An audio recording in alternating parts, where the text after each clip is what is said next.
Nós vamos ler o capítulo 5, a partir do versículo de número 16.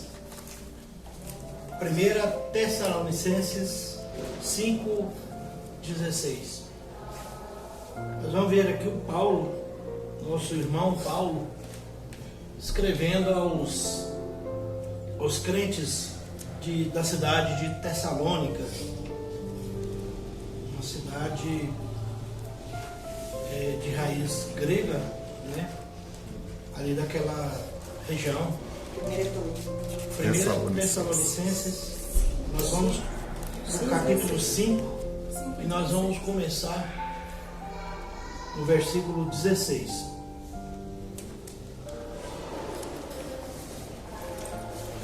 1 Tessalonicenses 5, 16, que diz assim: estejam sempre alegres, orem sem cessar, em tudo deem graças, porque esta é a vontade de Deus para vocês em Cristo Jesus.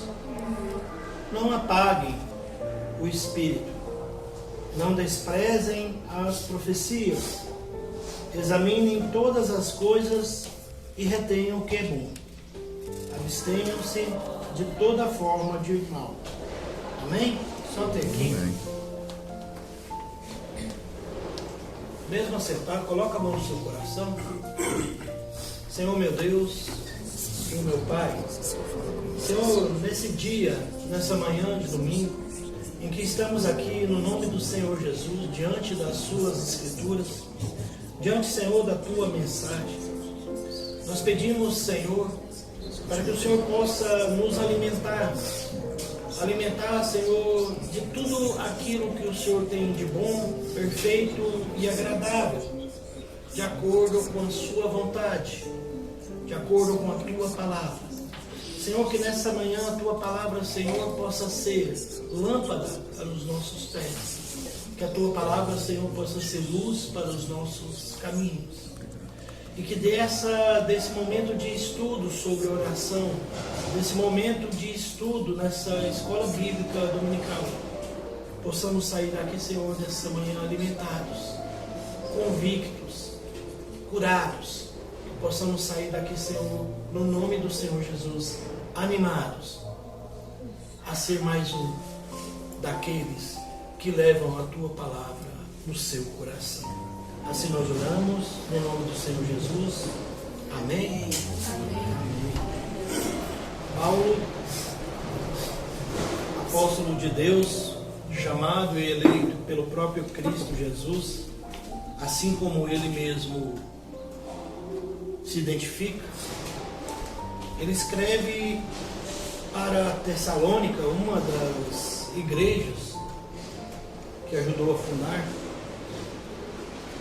Ele escreve de forma bem didática, é como se fosse um professor ensinando nessa carta algumas estratégias, algumas situações que o crente deve seguir na sua vida. Basta ver que cada versículo do 16 até o 22 que nós lemos, ele tem um conceito. Na verdade, Paulo, com a sua vivência, Paulo, com o que tem do Espírito Santo ensinando a ele também traz para nós, irmãos, alguns aconselhamentos de como viver de acordo com a vontade de Deus. E a primeira coisa que ele fala para nós, por meio das suas cartas, é que não tem como viver a vontade de Deus sem viver Cristo. Só se pode viver a vontade de Deus a partir do momento que você vive Cristo. João 3,16 diz que Deus amou o mundo, nós. O mundo significa as pessoas, aqui nessa passagem, de tal maneira, e esse tal não tem uma definição, é um advérbio que não se define, de tamanha grandeza que é esse amor de Deus. Deus nos amou de tal maneira que deu o seu próprio Filho, que deu o seu Filho unigênito, para que Ele morresse por nós. E para que todo aquele que nele crê não pereça, mas tenha vida eterna. O seu nascimento espiritual, ele passa impreterivelmente pelo aceite de Jesus Cristo e pelo azeite de Jesus Cristo. Ele não passa, você não consegue nascer do Espírito sem aceitar Cristo Jesus. E aceitando a Cristo Jesus como seu Salvador único e suficiente, você tem aqui alguns conselhos, que eu começo a falar do versículo 16. Estejam sempre alegres. Já falei isso uma vez, é impossível você ser alegre, ser crente e triste ao mesmo tempo. Se você é crente e está triste, tem alguma coisa errada no meio dessas duas situações. Paulo está nos exortando, Paulo está nos aconselhando que se você é crente, se você aceitou Cristo, se você está em Cristo, você não vive das tristezas humanas que você tinha antes. Nós cantamos aqui no início agora, tudo que passou ficou para trás, pastor. Tudo o que passou ficou para trás. É o próprio Paulo que vai nos dizer que agora nós somos uma nova criatura. Então, não tem como você juntar as duas palavras, crente e triste, e colocar numa mesma frase. Porque o crente, verdadeiramente, aquele que aceita Jesus, ele tem aflições, mas ele não tem tristeza. Porque essas aflições não geram tristeza. Por que não gera tristeza, meu irmão, minha irmã? Porque no mesmo momento que chegam as aflições, nós lembramos da parte B do versículo. Eu venci o mundo. Se você está comigo, a lógica é que eu sei como vencer, eu venci. Se você está comigo, por mais que seja desesperadora a sua situação, você também vencerá. E é por isso que Paulo vai lá na frente nos animar com a palavra, lá em Romanos 8. Somos todos mais que vencedores em Cristo Jesus. Nós não somos só vencedores. Nós vencemos e batemos o recorde mundial. Nós vencemos e ganhamos de longe de todos. Porque nós somos vencedores em Cristo. E o vencedor em Cristo, ele tem um diferencial. Ele não só vence, ele vence e ganha a coroa da vida. Aleluia. Porque está dito que aos vencedores, aos que perseverarem, será dada a coroa da vida. E acontece que, quando você vai para o próximo versículo, ele traz uma chave, uma outra estratégia, um outro motivo para a continuidade do seu relacionamento com Deus, para a continuidade da sua intimidade devocional com Deus. Orai sem cessar. O que Paulo está dizendo aqui para os crentes de Tessalônica e para nós, é que nós precisamos, irmãos e irmãs, orar sempre. Mas, irmão, então eu preciso de vir para a igreja e ficar aqui de joelho, de manhã, à tarde, à noite, de madrugada? Não é isso que Paulo está dizendo. Paulo está dizendo que a nossa alegria, que a nossa intimidade e que o nosso coração renovado em Cristo, dia e noite, estará em oração em Cristo Jesus. Não é um orar sem cessar que você precisa se ajoelhar todo momento, 24 horas por dia.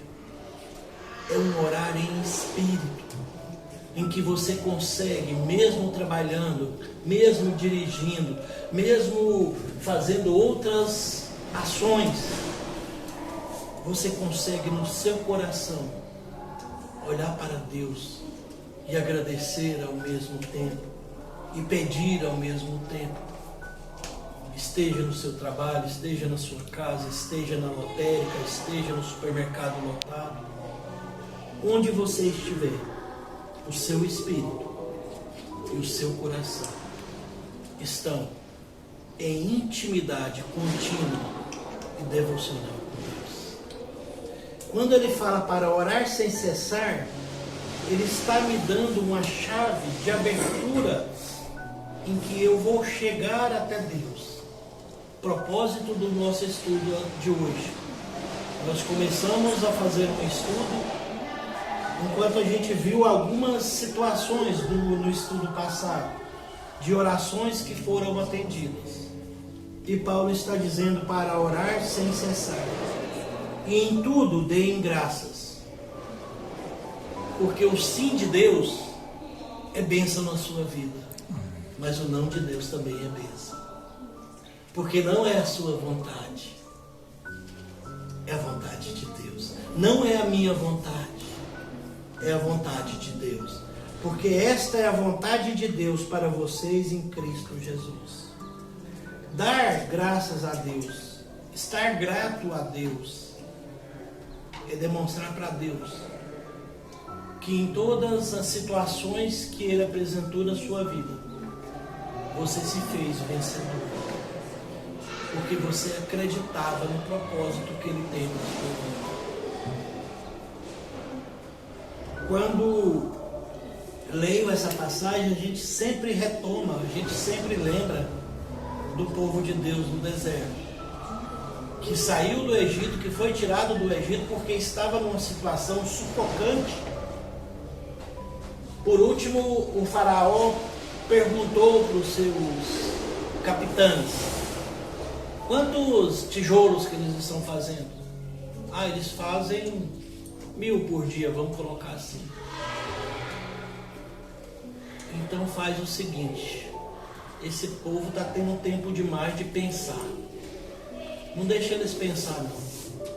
Se eles fazem 1000 por dia ganhando o barro e a palha, vocês vão fazer o seguinte: de hoje em diante eles vão fazer 1000 por dia, mas eles vão ter que buscar a palha. Então o que eu fazia em um dia, eu tive que fazer o dobro, porque eu tinha que gastar meio dia mais ou menos para buscar a palha, o capim, para misturar no barro para fazer o tijolo. Então aquilo que você fazia andando, irmão Cícero, você tinha que fazer agora correndo. Então aquilo que você terminava de 7 a 5 da tarde, que é um dia de serviço, é isso ainda? Agora você tinha que começar às 5 horas da manhã apanhando palha no mato para trazer para fazer mais tijolo. Foi dessa situação de escravidão, foi dessa situação de ditadura moral, física e espiritual, da ditadura do pecado que Deus tirou aquele povo do Egito e trouxe para uma terra prometida. Mas no meio desse processo, no meio desse caminho tinha um processo. E o processo se chamou deserto. Só que o deserto, irmãos, não era só uma forma de Deus mostrar para o seu povo que eles poderiam ser fortalecidos. Era uma forma de tirar do coração deles a ideia de escravidão, de escravo, de servidão, para chegar num ponto de ser dono, de ser proprietário. É Deus que no caminho vai dizer: quando vocês chegarem lá, vocês vão ter tantas coisas, vocês vão ser dono de tudo aquilo que eu reservei para vocês, então não fiquem orgulhosos não. Mas muitos crentes, muitos desse povo de Deus que saiu do ponto A, Egito, ao ponto B, Canaã, nesse processo de 40 anos se desanimaram. e não foram gratos a Deus, a ponto de serem restringidos de chegar até Canaã, porque não queriam e não visualizavam naquele processo do deserto em que Deus os submeteu. Eles não visualizavam ali um propósito de Deus. E muitos no caminho reclamavam que gostariam muito de ter voltado para o Egito. Porque lá no Egito tinha escravidão, tinha morte, tinha pecado, mas eles morriam do lado de uma panela cheia de carne. Agora no deserto, Deus tinha preparado água da rocha, Deus tinha preparado maná, mas nenhum deles poderia visualizar que nesse propósito de Deus tinha uma implicação, tinha um fundamento de mostrar para nós que aquilo tudo ali era um simbolismo, uma pré-configuração do que viria, que era Cristo Jesus. Porque Cristo vai dizer: eu sou a água, eu sou a fonte da água da vida. Aquele que beber de mim nunca mais terá sede. E Cristo também vai dizer: eu sou o pão da vida. Aquele que se alimenta de mim nunca mais terá fome. E Cristo vai retomar nas suas pregações e ele vai dizer: seus pais comeram do maná e morreram. Agora quem comer dessa carne, desse pão, nunca morrerá. Eles não acreditaram naquele propósito e deixaram-se superar pelas aflições. E não agradeceram a Deus mesmo assim. E nessa manhã, se nós temos uma revelação para nós, é que Deus quer que nós demos graças por tudo. Mesmo nas dificuldades, mesmo nas necessidades, mesmo em tudo que nós estamos passando. Que nas nossas orações sejam orações de agradecimento, em primeiro lugar. Sejam orações em que, ao pedir, nós também já vamos agradecer. Existem dois movimentos de Cristo próximo do túmulo de Lázaro. Lá em João 11. O primeiro movimento de Cristo é uma oração em que ele faz para Deus. O segundo movimento de Cristo é um agradecimento a Deus por já ter atendido o pedido. Ele não ora duvidando, ele já ora agradecendo. Na oração que ele faz o pedido, ele já agradece a Deus. Obrigado, Senhor, por ter me atendido. Hebreus 11 vai dizer que isso é chamado de fé. E Hebreus 11, 6 vai dizer que sem fé ninguém pode agradar a Deus. Então, irmãos, quando formos orar, vamos orar dizendo assim: Deus, eu estou pedindo isso, e ao mesmo tempo, Deus, eu já estou agradecendo, porque lá na frente eu já vi que o Senhor já fez aquilo que eu estou pedindo. O que é a fé, irmãos, em Hebreus 11? É a certeza das coisas que não vemos, mas das coisas que ainda irão acontecer. Cristo vai dizer para os seus discípulos, e especialmente para Tomé, vocês estão acreditando porque viram. Felizes, bem-aventurados são aqueles que nunca viram, mas acreditam. Amém? E nesse segundo dia de estudo sobre oração, e se Deus assim o permitir, a gente poderia pensar, pastor, em um outro momento de oração, trazendo momentos específicos em que os homens e mulheres de Deus oraram. Era outro momento, mas nesse segundo dia, depois dessa introdução, nós vamos falar das orações atendidas, mas nós vamos falar também das orações não atendidas. Eu espero que a gente tenha suficientemente a capacidade de distinguir por que a sua oração é atendida e por que tem dia que a sua oração não é atendida. E aí eu já começo dizendo de um momento, eu sempre gosto de trazer, quando você fala de oração, de trazer lá em Daniel 10, se alguém tiver aí para acompanhar a Bíblia, capítulo 10,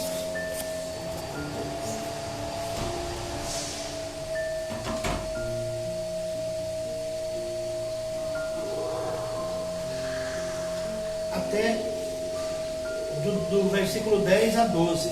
Daniel 10, 12. Interessante, a gente está vendo alguns devocionais a partir do livro de Daniel, e eu trouxe na reunião dos homens algumas evidências do agir de Deus na vida das pessoas. O agir de Deus se manifesta principalmente pelo atendimento das orações. E aqui existe uma evidência em Daniel desse atendimento de Deus. Daniel está orando, e todos conhecem aqui a história desse homem sábio pela sabedoria de Deus.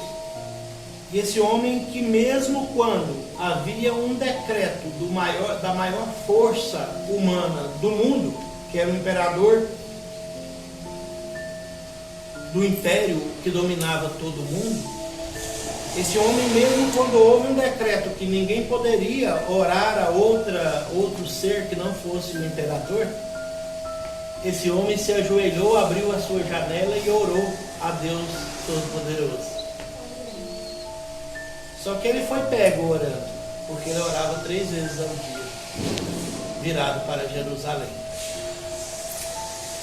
Então esse homem, ele teve bastante dificuldade, porque ele foi contra um decreto humano para aceitar no seu coração o decreto de Deus. E aqui está o momento em que o Daniel, ele é orientado, ele é informado do valor dessa oração na vida dele. Eis que a mão de alguém tocou em mim e me ajudou a ficar de joelhos, apoiado nas palmas das mãos. Ele me disse: Daniel, homem muito amado, esteja atento às palavras que vou lhe dizer. Fique em pé, porque fui enviado para falar com você. Enquanto ele falava comigo, eu me pus de pé tremendo.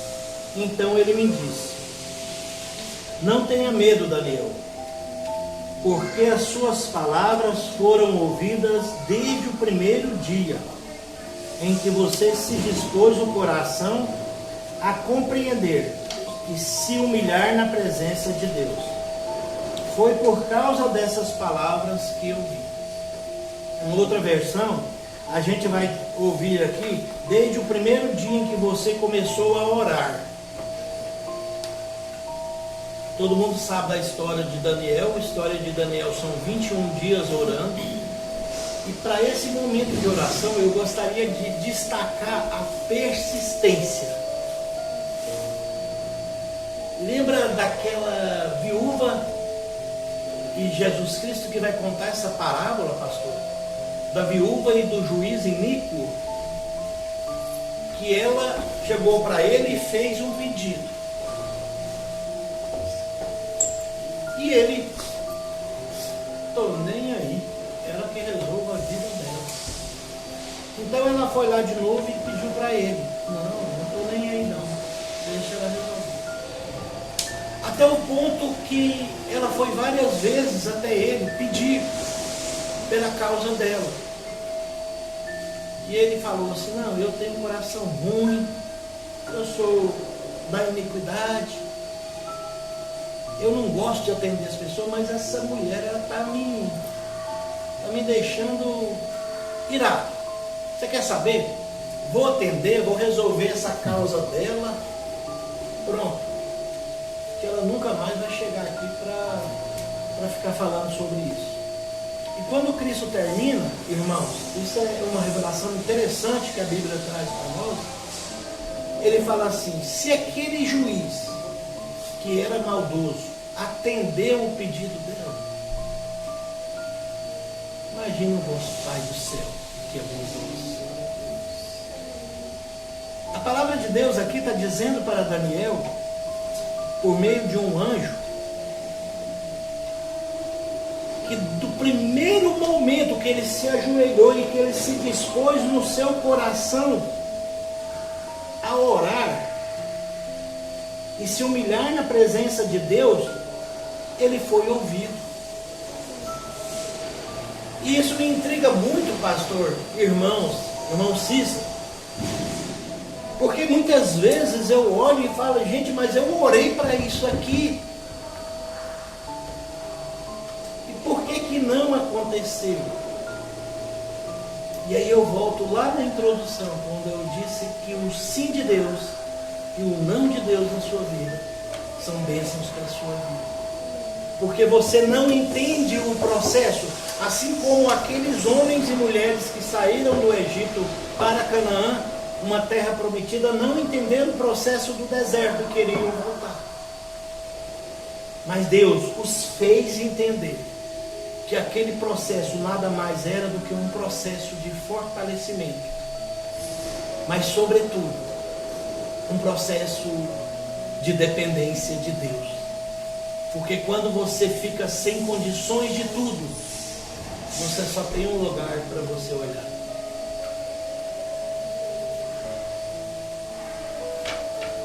João foi jogado numa ilha de Patmos.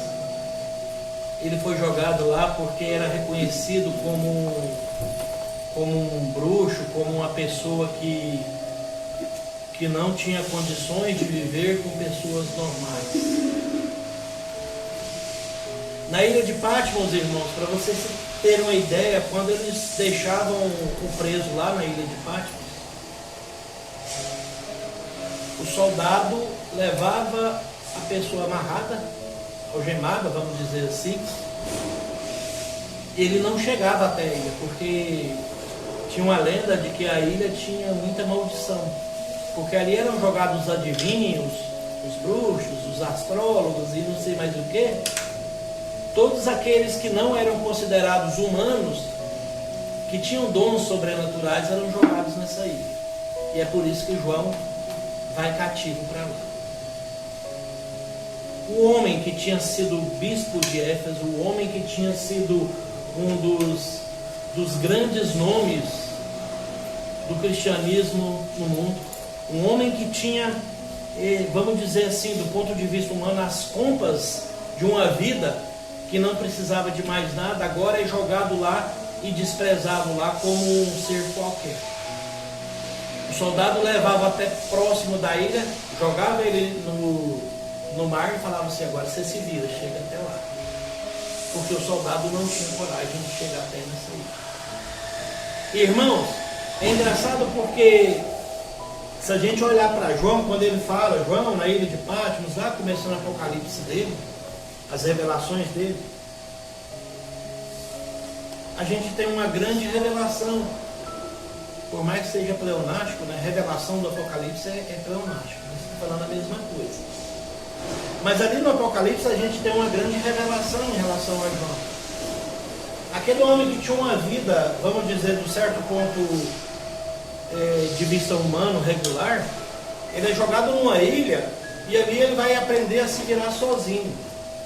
Eu imagino que todas as portas se fecharam para ele. E se você estiver aqui dentro dessa sala, irmãos, e todas as portas estão fechadas, só tem um lugar para onde você vai olhar. E quando todas as portas humanas se fecharam para João, abriu-se uma porta do céu. E a revelação de Apocalipse para João é João entrando pela porta da sala do trono de Deus. Aleluia. Quando tudo se fechou na terra, quando não tinha mais nada para ele, ele percebe que existe uma porta aberta no céu. E a lógica de Deus é essa: é que nada aqui na terra nos prenda ao ponto de a gente depender das coisas terrenas, mas que a gente esteja preso, como Paulo vai dizer, à liberdade que Cristo nos traz. Agora está antitético, né? É uma antítese. Eu estou preso na liberdade que Cristo nos traz. E Paulo vai dizer: eu estou preso em Cristo. Eu estou preso com Cristo. Depois ele vai dizer: eu estou morto com Cristo. E depois ele vai dizer: aquele que partilhar do sofrimento de Cristo também vai partilhar da sua glória. Então, irmãos, quando se fechar uma porta aqui na terra, lembre-se, tem uma porta aberta lá no céu. E a oração, irmãos, é você batendo na porta do céu. A oração é quando você começa a bater na porta do céu. E Daniel fez isso. E uma das formas de Deus mostrar o amor dele por Daniel e por você e por mim, uma das evidências do agir de Deus nas nossas vidas é o atendimento da oração. Porque muitas vezes você vai pedir, a sua oração não vai ser atendida. Mas na maioria das vezes, quando Deus olha para você, Ele não é aquele juiz iníquo, Ele não é aquele juiz maldoso.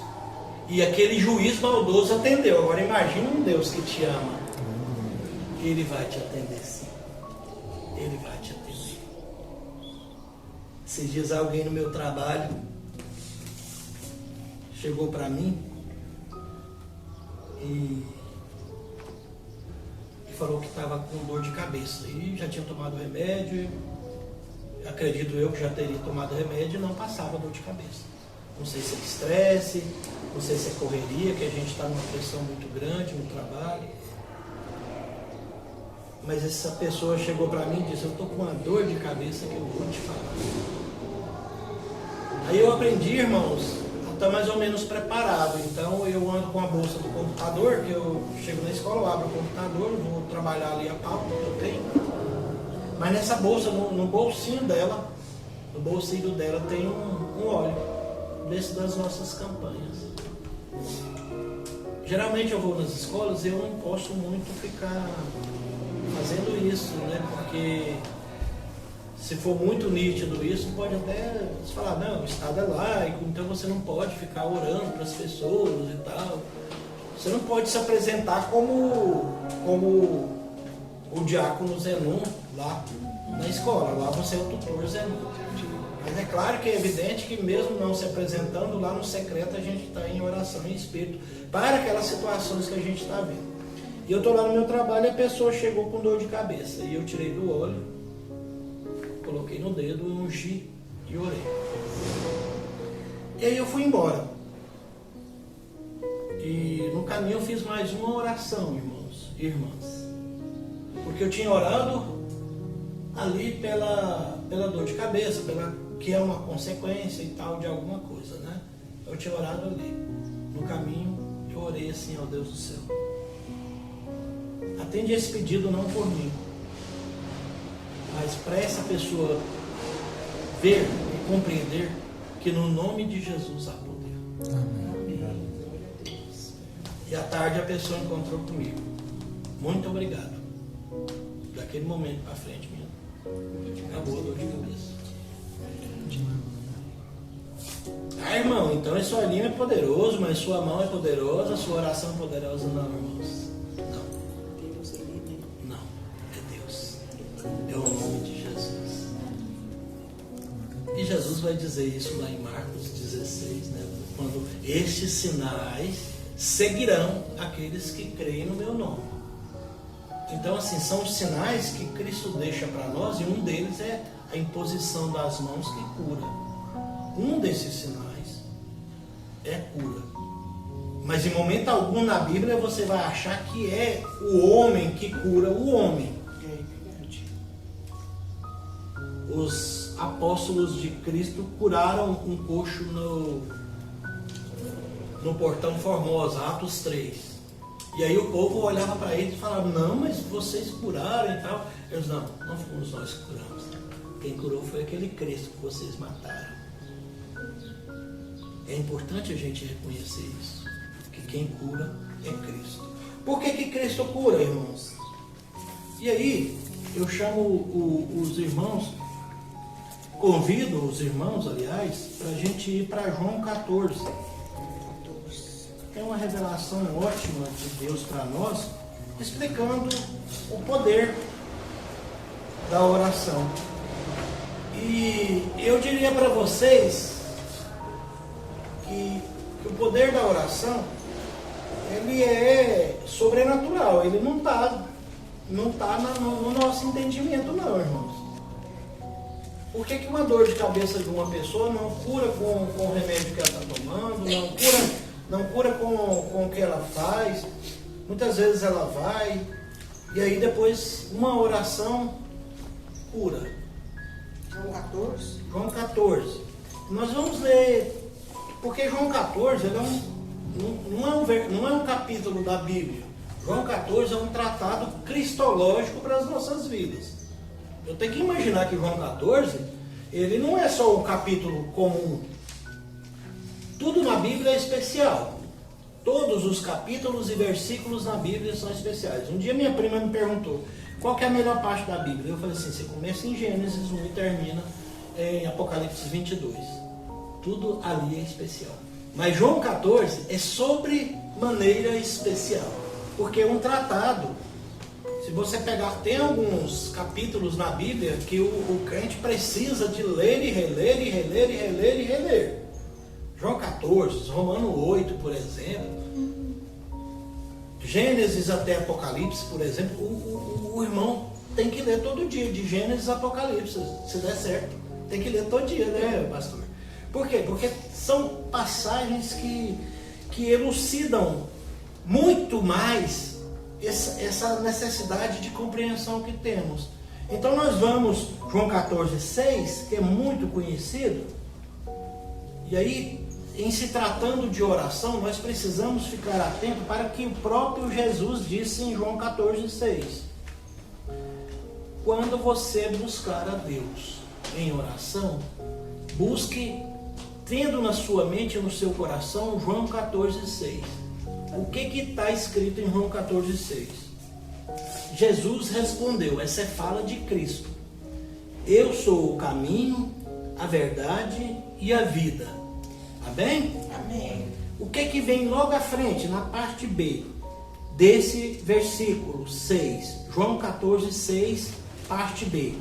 Ninguém vem ao Pai senão por mim. Então a primeira lógica da oração é que se você for fazer uma oração e não colocar no final dela, ou no início dela, ou no seu coração, que essa oração é no nome de Jesus, a evidência que eu tenho aqui é que essa oração não vai ser ouvida por Deus.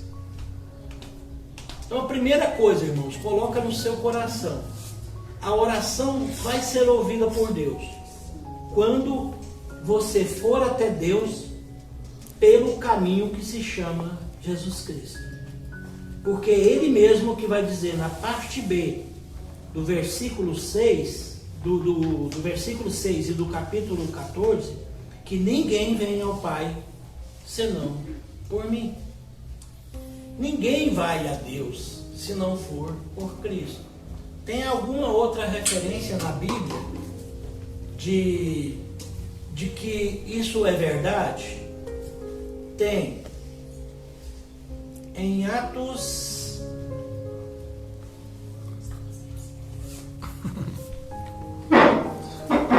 As luzinhas brancas.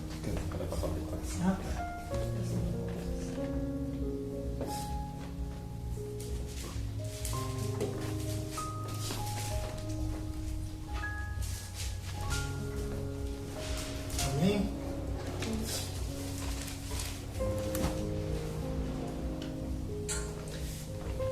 Eu vou só pedir aos irmãos que, se quiserem acompanhar, abram em Atos 4:12.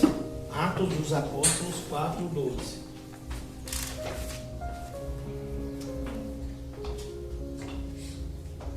E não há salvação em nenhum outro, porque debaixo do céu não existe nenhum outro nome dado entre os homens, pelo qual importa que sejamos salvos.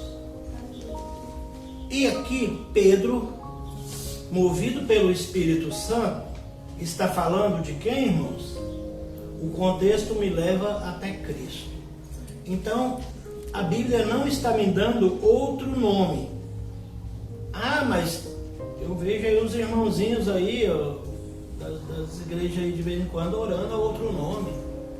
Eu já vi gente orando para João, pedindo João para rogar por nós, para Maria. Eu já vi até irmãozinho fazendo campanha para anjo. Aliás, tem uma oração para o anjo, não sei lá das contas, anjo não sei o que e tal.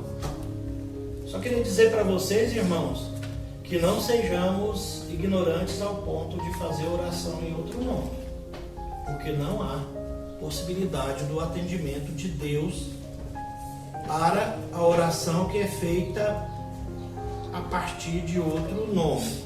E eu levo os irmãos agora a essa viagem pela Bíblia. Nós vamos ler em Timóteo, capítulo 1, versículo 2, 5.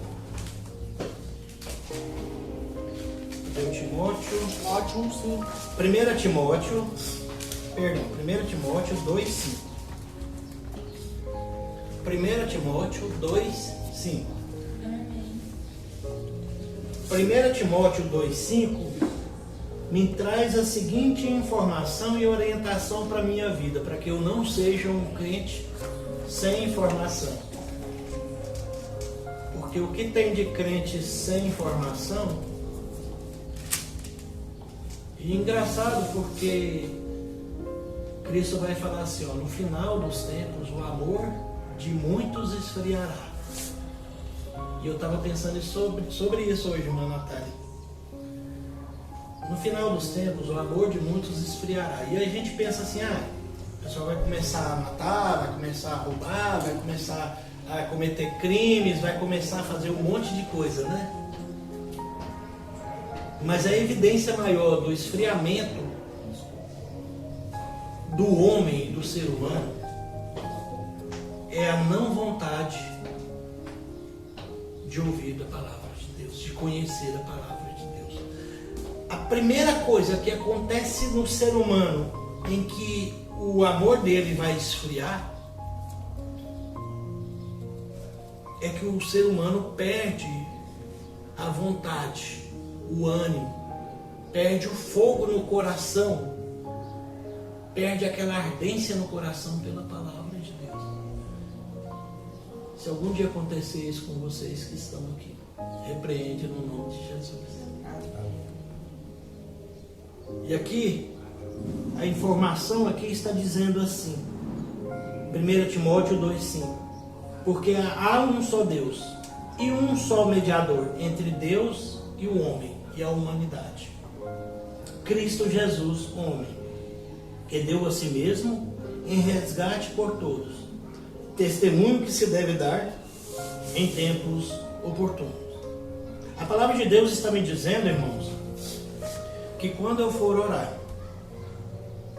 eu não tenho outro nome a clamar, a não ser por Cristo Jesus. Então a primeira coisa que eu preciso aprender na oração, e é claro que vai ter ali uns momentos em que a oração não vai ser ouvida, mas a primeira coisa, ela vai ser ouvida quando eu pedir em nome de Jesus. E aí, lá em 14, João 14, 13 em diante, Cristo vai nos ensinar. Eu falei que o capítulo 14 é um tratado de Cristo para conosco. Ele faz como se fosse uma cartilha, tá, irmã Elane? Capítulo 14 é uma cartilha que todo crente deveria começar lendo ele.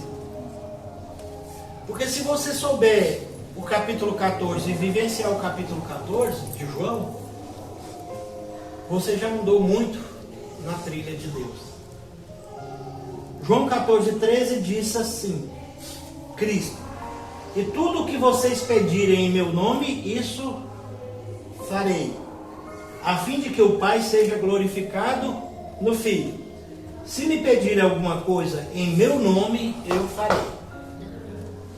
Irmãos, eu estou ainda até hoje querendo entender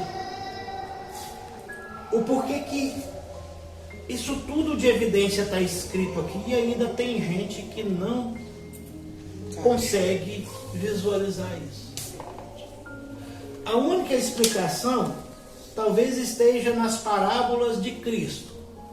Porque quando Cristo contava as parábolas, as parábolas dele, o povo ficava assim: o que ele está falando mesmo, hein? Esse cara aí perdeu o juízo. E aí, por muitas vezes, Cristo chamava os seus e explicava as parábolas para os seus e abria os olhos deles.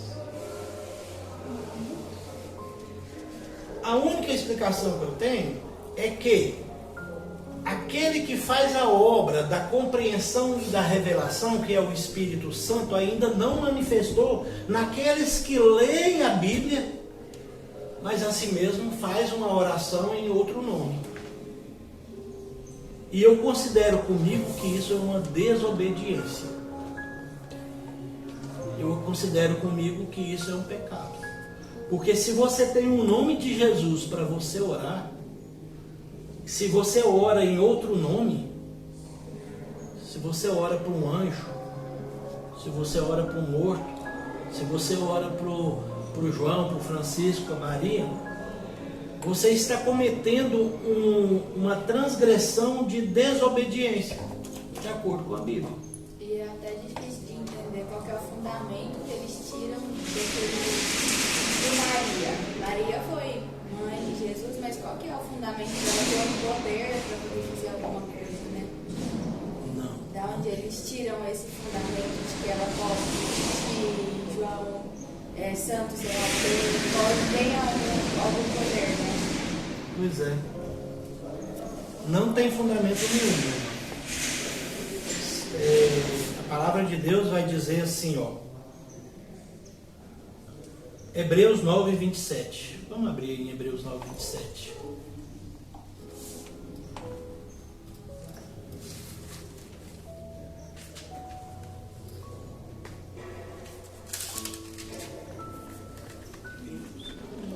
Hebreus 9:27. Ao homem está... Pode ler, Da mesma forma, como o homem está destinado a morrer uma só vez, e depois disso enfrentará o juízo. Assim também Cristo foi oferecido em sacrifício uma única vez para tirar os pecados do mundo. Amém. Os pecados de muitos, e aparecerá a segunda vez, não para tirar o pecado, mas para trazer salvação aos que o aguardam.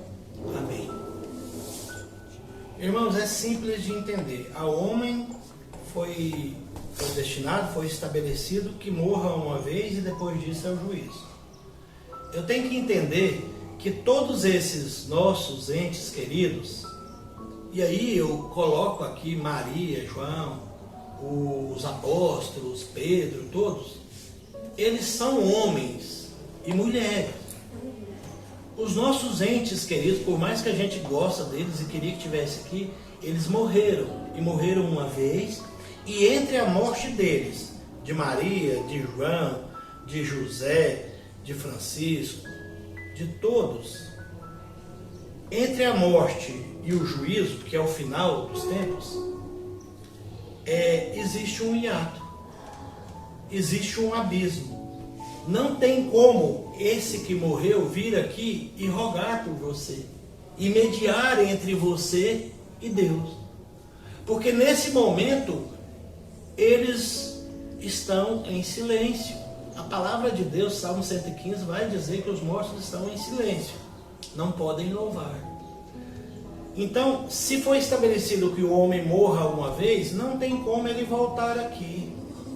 Me desculpem, os amiguinhos espíritas, Mas os espíritos que estão ali se manifestando não são daqueles entes, não. São espíritos enganadores do diabo. Porque aquele que morreu uma vez, ele não volta até o juízo. E isso está estabelecido em Hebreus 9, 27. Então não tem como eu pedir para João Batista, por exemplo, fazer uma fogueira, levantar ali uma bandeira cheia de mexerique de laranja do lado da bandeira e pedir para o João interferir por mim, para o João mediar entre Deus e eu. João roga por mim. Não. Irmãos, o João morreu uma vez e ficou estabelecido que depois disso ele vai enfrentar o juízo junto comigo. Ele não volta. O que tem nesse meio aqui da morte e o juízo é espírito de enganação, é espírito de mentira do diabo. Então se alguém falar assim, eu vi o fulano falando e era a mesma voz e eu senti aquilo e era ele mesmo, não era. Era o diabo. É porque no meio de tudo isso aí, o inimigo está cegando as pessoas, para as pessoas acreditar naquele ali. Porque se eu tirar um católico de lá, que é bem aprofundado nisso, eles brigam com a gente. E eles não acreditam, mas por quê? Porque eles estão focados só naquilo ali, acham que tipo assim, eles falam em Deus, mas só que o primeiro que vem E é baseado nisso que eu queria falar. Lembra que eu falei assim? Porque ainda não manifestou aquele que deve manifestar. Por isso que os olhos deles estão fechados. Sabe o que aconteceu com o Paulo? Ele estava a caminho de Damasco. E quando ele estava caminhando ali para Damasco, ele caiu e ele ficou cego. E aí Jesus Cristo conversou com ele, tem um momento de conversão, ele se converte, ele é chamado e aceita, tá, irmãos? Ele é chamado por Cristo e aceita. E aí, ele fica com algo como se fosse escamas dentro do olho dele assim, ó. E Cristo fala para ele, você vai chegar em Damasco e vai procurar um homem de nome Ananias. Ele procura esse homem e Ananias, pelo nome de Cristo, tira como se fossem escamas dos olhos dele. Aquelas escamas de peixe mesmo, que fica tampando aqui, e estava assim como se fosse, sabe? Quando você acorda de manhã que seu olho não abre, que está cheio daqueles negocinhos nojentos, fica tudo embaçado. O dele estava cheio, mas muito cheio de algo como se fosse couro, resquícios do organismo e tal. E eu acredito hoje, piamente, de que quando a manifestação do Espírito Santo vier, todos aqueles que hoje não entendem, vão entender que não existe forma de chegar em Deus sem ser por Cristo. Não existe. Os próprios judeus hoje, eles esperam o Messias.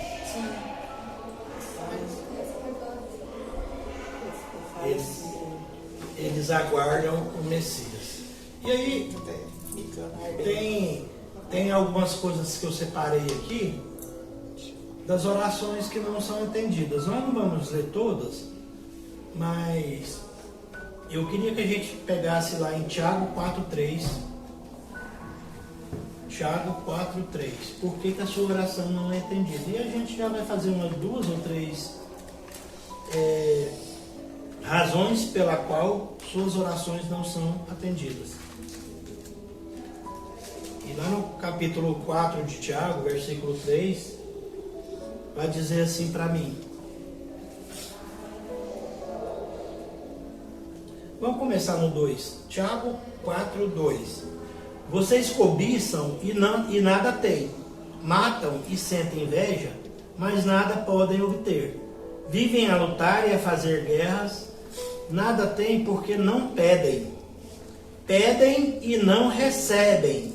Isso aqui está ligado à oração, viu? E por que não recebem? E não recebem porque pedem mal, para esbanjarem em seus prazeres. Então, o primeiro princípio pelo qual a sua oração não é atendida, Tiago vai nos dizer que vocês pedem mal, que nós pedimos mal.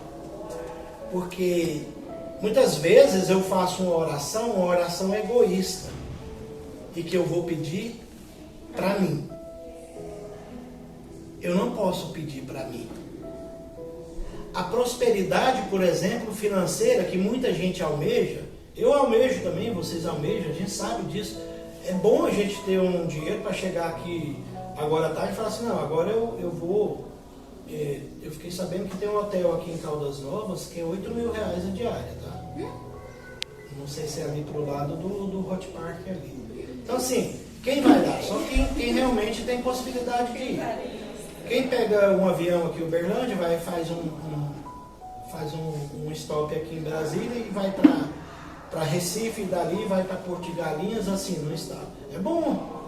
Então assim, a gente fica pensando nessas possibilidades de financeiramente a gente ser bom, mas o financeiro não está só nos prazeres nossos. O financeiro está também em ser um canal abençoador da obra de Deus. É quando você ganha um pouco, e aquele pouco que você ganha, você sabe abençoar com aquilo que você ganha. É quando você pega um pouco do que você tem e coloca isso para a obra de Deus. Tem um momento que Tiago vai falar assim, ó, se um irmão te pede oração e você ora para ele e manda ele embora, que beleza. Só que tem uma coisa. Tiago capítulo 2, vamos começar no 15. Se um irmão ou irmã estiverem com falta de roupa e necessitando do alimento diário, e um de vocês lhe disser, vão em paz, tratem de se aquecer e de se alimentar bem, mas não lhe dão o necessário para o corpo, qual é o proveito disso? Tiago está me ensinando que eu pego aqui e oro para um irmão meu, para uma irmã minha, mas ele tem necessidade de uma cesta básica, por exemplo, de uma roupa que às vezes está lá no seu guarda-roupa, você não usa. Qual o proveito da sua oração para ele? Vai em paz, se alimente bem e fique bem, e está fazendo aquele frio lá de junho, né? E se esquente bem. Mas com que ele vai se esquentar? Então o Tiago está dizendo, você vai orar. E aí lá na frente Tiago vai dizer, e nós começamos a falar de Tiago 5,17, que é a oração do servo de Deus, daquele crente, daquele que acredita em Deus, tem grande valor, tem grande poder. Mas Tiago está dizendo que a oração tem poder, mas está dizendo também que não adianta só você orar, não. Você tem que ser um canal de bênção na vida dos outros. Então se eu peço só para mim, eu não vou ser atendido, não. E Tiago está dizendo isso. Se você pediu só para você, você não será atendido. Por quê? Porque você está pedindo para o seu próprio prazer. Deus não está interessado no seu prazer. Aliás, Deus não está interessado que você viva só com o seu prazer, porque isso pode te levar a cair.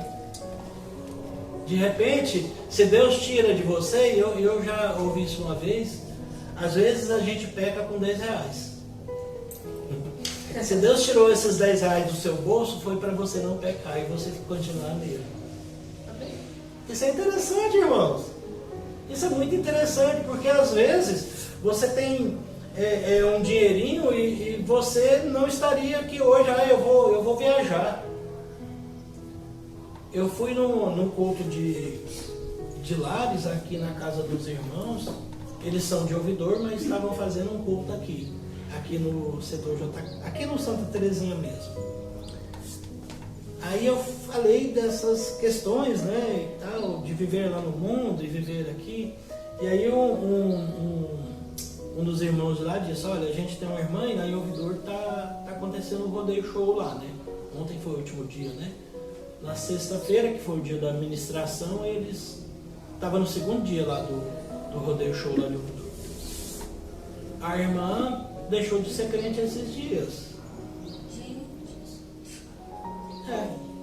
Eles me falaram que ela deixou de ser crente porque ela aceitou Jesus. Aí nos 3 dias do rodeio ela não aceita Jesus, vai no rodeio, depois ela volta e reconcilia. Eu acho que é assim. Eu conheço um também que é assim, ó, é o ano inteiro cada meio de ano tem essas festas, né? Do de Rosário. Aí ela vai para a Igreja Mundial de janeiro a. Na Rio Vidor tem a festa, né? Aí falha, né? Foi na época da festa do Rosário. Aí ela tem coisa de terra. Aí depois acaba e ela vai para a igreja.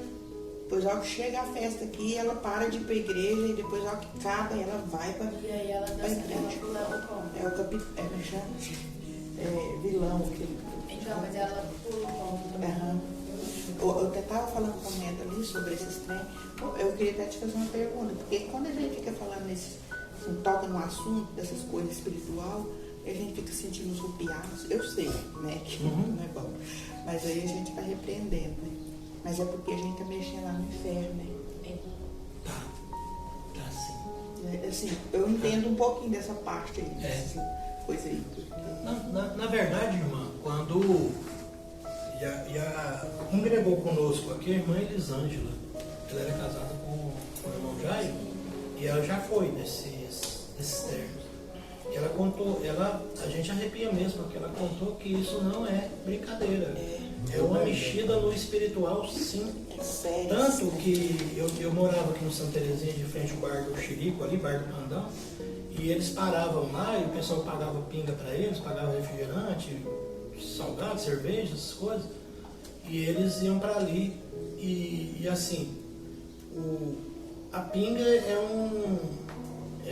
o álcool ele ajuda a florescer essa coisa. Tanto é que você pode ver que nas macumbas, nas feitiçarias, nas coisas, tem a pinga ela é presente nisso tudo, né? Por quê? Porque o álcool chama a ideia do florescer espiritual, ou de uma certa cadência espiritual, que você entra num outro nível espiritual. Você não está mais em você, você sai de você e aí você deixa o outro entrar. E o álcool tira você de você. Tem uma piadinha que fala assim: eu não bebo muito, eu bebo uma latinha, mas aí, depois que eu beber essa latinha, eu transformo em outra pessoa. Agora essa pessoa bebe demais, essa outra pessoa. Isso, para mim, é um momento da entrada do Espírito. Isso não é brincadeira. Eu estou numa luta com isso aí, com meu filho. Não é brincadeira. Meu filho ele dança Congo e a gente vai lá até o pastor do seu pai. Outro dia teve lá com a gente, já foi vários pastores que a esposa dele chamava para ir na época que ele está nessa fase aí, mas eu creio que em nome de Jesus não vai dar mais. E dessa vez ele coisou, mas eu fui lá e eu mesmo resolvi. Fui lá e eu resolvi.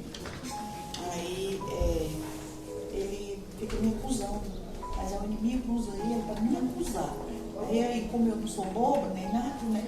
Aí eu já entendo, aí eu já luto contra isso aí, tá entendendo? Mas é o caos aí, claro. Depois uma hora eu conto para vocês de oportunidade. Um outro motivo, e a gente já está partindo para o final aqui, hoje eu acho que eu delonguei muito, né? Mas tá bom de falar, mas um outro motivo aqui para a gente, em que a oração da gente não é atendida, e tem vários, tá? Depois até eu posso compartilhar com vocês. Tem vários motivos pelos quais Deus não atende a sua oração. E um deles também está lá em Salmos 66, 66, 18. Salmo 66, 18. Salmo 66, 18 vai dizer assim: se no coração eu tivesse contemplado a iniquidade, o Senhor não teria me ouvido. Salmo 66, 18. Se no coração eu tivesse contemplado a iniquidade, o Senhor não teria me ouvido. Então, uma das formas para que eu não receba aquilo que eu pedi na oração é que o meu coração está cheio de pecado, cheio de iniquidade. Então, se eu tenho pecado no coração, Deus não vai atender às minhas orações. E agora eu queria falar aqui para os casados, e aqui nós temos o irmão Cícero, porque isso aqui, e nós temos também a irmã Maria José, né? E agora logo nós teremos a irmã Natália, os casados. Porque aqui na Bíblia fala do homem, mas nós podemos olhar para o homem e para a mulher porque é a mesma situação. A sua oração não vai ser atendida quando você estiver nas suas relações conjugais, você não estiver bem, você não estiver honrando o seu esposo ou a sua esposa. Tá, irmã Elane? Quando você for casar, lembra disso. Irmão Cícero, se o senhor não honrar a irmã Maria José, não adianta só pedir em oração, não adianta fazer oração. E isso é tão complicado, porque a gente, de vez em quando, a gente vai tendo convivência e a gente pensa, meu Deus, hoje eu não dou conta de honrar essa pessoa, não. Hoje está difícil de honrar. Hoje está muito difícil. Mas é o que está dizendo, a sua oração, 1 Pedro, só para a gente terminar, 1 Pedro 3,7. 1 Pedro 3,7 vai me dar. E aqui a gente já vai terminando, não sei se o pastor vai subir. Está falando aqui para os maridos, mas não pense que isso aqui é só para os maridos, tá? 1 Pedro 3,7.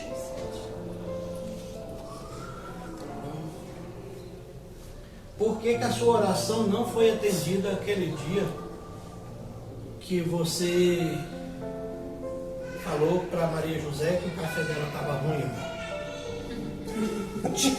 Não falou, irmão? Um dia desse, o senhor riu aí como se tivesse falado?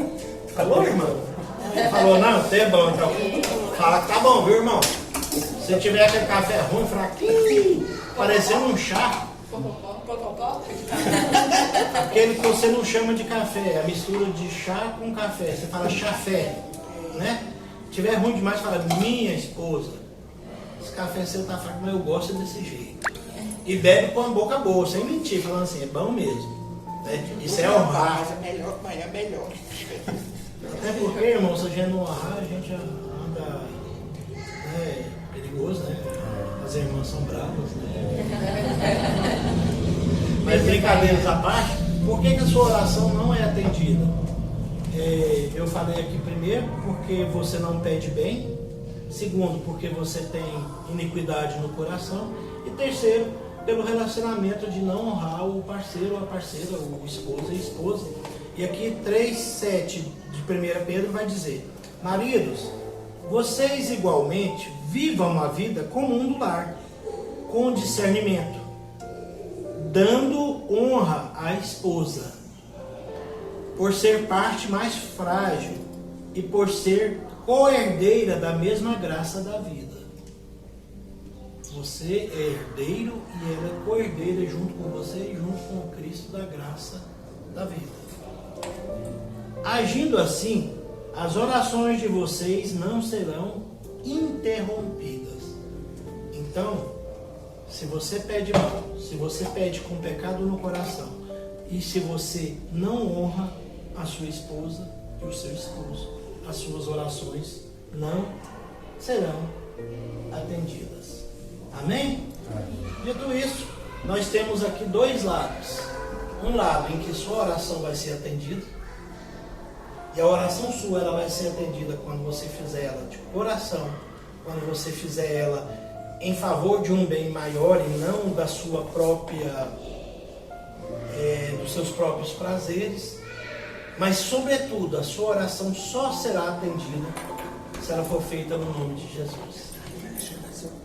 E aí a gente pode dizer também que se ela foi feita no nome de Jesus, ela foi feita com fé. Porque a palavra de Deus vai me dizer que quando eu orar, eu já oro agradecendo. Isso significa que eu tenho fé na minha oração e que essa oração vai ser atendida em Cristo Jesus. Amém? Muito obrigado pela oportunidade e a gente se vê no próximo. Irmão, só um adentro, eu estava conversando com a minha irmã, teve uma mãe que o neném dela caiu dentro da piscina. Estava praticamente morto quando os bombeiros chegou. E aí, eu não sei, eu acho que ela é crente, né? Que ela falou assim, que ela sentiu no coração dela só de agradecer pela vida do filho dela. Que o filho dela estava praticamente morto já, né? E ela gritava, e orava, e chorava, e agradecia, e não pedia mais nada, só agradecer pela vida do filho dela. E aí os bombeiros conseguiram reanimar ele, né, trazer ele de volta. E aí ela dá o testemunho que o filho dela só voltou à vida porque ela agradeceu o tempo todo que os bombeiros estavam nisso, só agradeceu pela vida dele.